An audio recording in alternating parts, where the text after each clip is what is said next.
Hi guys, happy Thursday. Back at it again with another trainer tip. I'm Coach Abby and today we are talking about heart rate variability, which is also standing for HRV. In scientific terms, this is a measure of your autonomic nervous system. More specifically, the variance of time between each of your heartbeats. In general terms, more that we're familiar with, this is the number that can be used to determine your body's ability to perform. It's considered one of the best objective measures of physical fitness and overall health, and it has been known to predict illnesses such as COVID and things like a heart attack. So to better understand this value of heart rate variability, we have to first look at our autonomic nervous system. This system is made up of two parts, the parasympathetic system and the sympathetic system. The parasympathetic system is the one that we talk about during our cool downs here at boot camp. This is going to be known as our rest and digest system because it helps us keep those daily functions like digestion, metabolism, blood flow, things like that staying at a normal rate. When this system is in charge, the body increases those normal functions and it also lowers our heart rate because we're not under stress. On the flip side, the sympathetic nervous system is one that we've probably talked more about because it's termed our fight or flight response. This specific system helps our body when we're under stress, whether that's a stress of running from a bear or the stress of working out at boot camp, maybe even the stresses of daily life. This system, when it takes over, usually elevates our heart rate. It's going to pause those daily functions like digestion and metabolism, muscle repair, and that is going to make sure that your body is getting what it needs to prepare or to combat that stress. So if you're actually running from a bear, you're not going to need to be digesting that Pop-Tart that you ate earlier. You're going to have blood flow to your muscles, oxygen to your body. That way you can combat that stress. The parasympathetic and the sympathetic nervous systems oppose one another. All right, so bringing it back to the heart rate variability, putting it all together, if someone has a high HRV, this means that their body is responding to both the parasympathetic and the sympathetic systems in a balance. For you, a higher HRV means that your body can adapt to stress and varying environments. If someone has a low HRV, it's a sign that one branch of the system is overpowering the other, and there's not as much of a balance between the parasympathetic and the sympathetic nervous systems. When this happens, it's typically our sympathetic nervous system that's overpowering our parasympathetic system, which means that we can also see spikes in our heart rate because our fight or flight is going to be pushing a little bit harder than our rest and digest. One thing to note with lower HRV is that there is a time when this is not going to be viewed as harmful. An example of this might be someone undergoing long-term stress in something like a runner running a marathon, a half marathon, someone who's doing a competition, a gymnastics competition, a volleyball tournament, something where you're undergoing stress physically for a longer period of time. We will see that heart rate variability drop down because your body doesn't want to be in a rest and digest for that period. It wants to be fight or flight so that you can perform. On the flip side, if your heart rate variability is low and you do not have something directly correlating with it, like one of those activities mentioned, then it might be a sign that your body is under some other stress, an illness, wear and tear from daily activities, a lack of sleep, something of that sort. Okay, so now we need to discuss what are normal values for heart rate variability. HRV can vary from person to person depending on your fitness levels, your occupation, your overall lifestyle, diet, and your sleep. And it typically decreases with age, and males typically have a higher HRV than females. Here are some example ranges that would be considered normal for specific age groups. Ages 20 to 25, the HRV might be between 55 and 105, with the average being somewhere between 65 to 70. Moving up to ages 25 to 35, our heart rate variability could be between 45 and 85, with the average being about 50 to 65. For ages 35 to 45, HRV is typically between 65 and 35, with the average being somewhere between 45 and 55. For the 45 to 55 age group, HRV is typically between 35 and 55, with the average around 42. Ages 55 to 65, heart rate variability is between 25 and 50, with the average being about 35. So now that we have some general numbers for HRV, it's time to look at what factors can affect this number. So when looking at things that are going to affect our HRV, there's 3 ways that we can classify them. Number 1 is our training. This factor would include our volume, our intensity of training. Maybe if we introduce a new stimuli, like a certain specific workout, if you are used to coming to boot camp and you mix it up and you go to a pool for a swim, that's a brand new stimuli.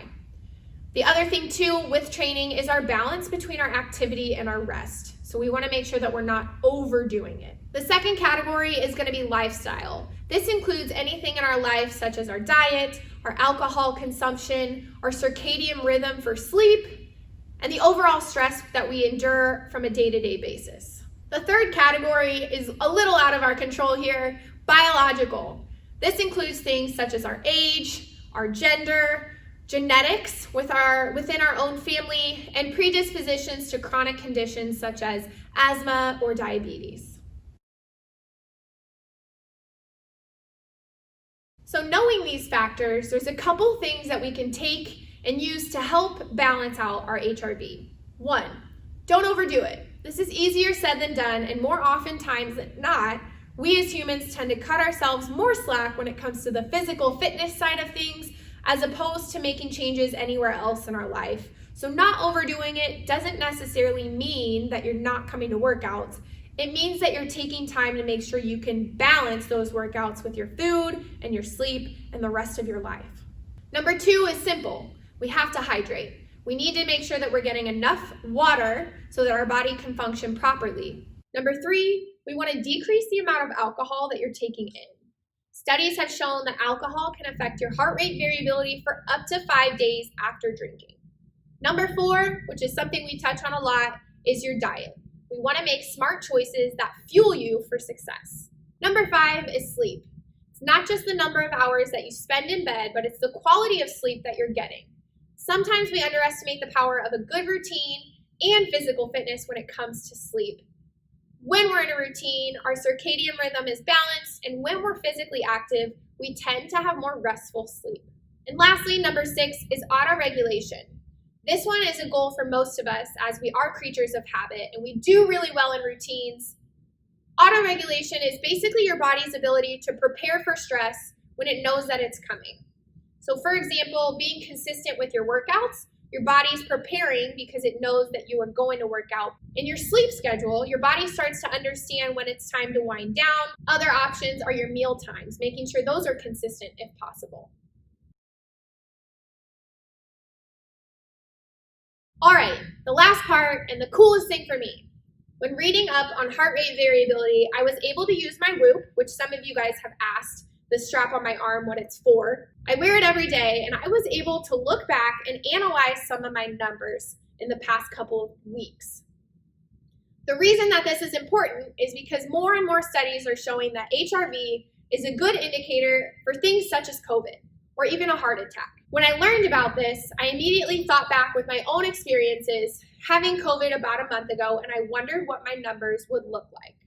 So early on during my COVID exposure, I did not have symptoms. However, you'll see in my numbers that had I looked at my HRV, I might have known that something was happening. So more specifically, here's what I found. Overall, my heart rate variability has been at its lowest during my time with my Whoop, and that number would be 14. My highest heart rate variability value was 104, and on average, I sit at about 52. So knowing my numbers, I looked back on my timeline that I would have been exposed and developing symptoms for COVID and recovering.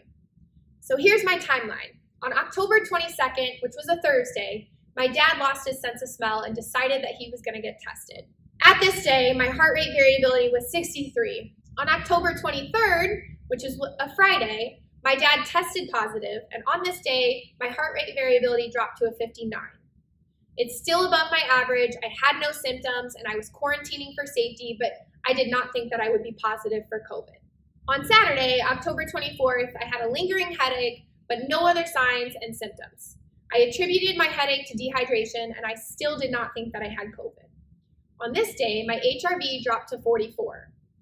While this isn't a huge gap from my overall average, it is still a significant drop in terms of the last 48 hours. On Sunday, October 25th, I still had a headache. I was feeling a little bit more run down, and I did have a fever that night of 101.3. So things were starting to look a little gloomy. I was getting worse, and I was thinking maybe it was COVID. My heart rate variability on this day was 37. So again, I continued to drop, and I'm way lower than my average at this point. On Monday, October 26th, I was officially sick. And at this point, I was pretty positive I had COVID. I went in to get a test, which came back positive. My HRV was at a low 29. So even from the day before, I had still dropped almost 10 points down.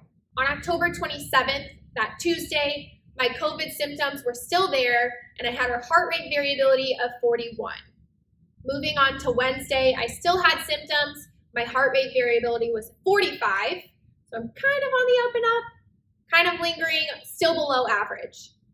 October 29th through November 4th, my symptoms began to subside, and my heart rate variability was anywhere between 46 to 42. On November 6th, my heart rate variability dropped down to a 26, which I believe was the lowest, but I attribute this to getting back into the swing of things. I no longer had symptoms, I was able to go back to work, and I was exhausted. So looking at these numbers, had I actually paid more attention to the data that my Whoop was providing me, I may have been able to be at least aware of the fact that my body was combating some sort of issue going on, whether or not that just be a normal flu, a cold, or COVID. Knowledge is power, guys, so continue to read up on some of those things. If you're interested in learning more on HRV values or about my Whoop, which I would highly recommend for most people, let me know. Other than that, have a fantastic rest of your day. Happy Thursday again, and we will see you soon.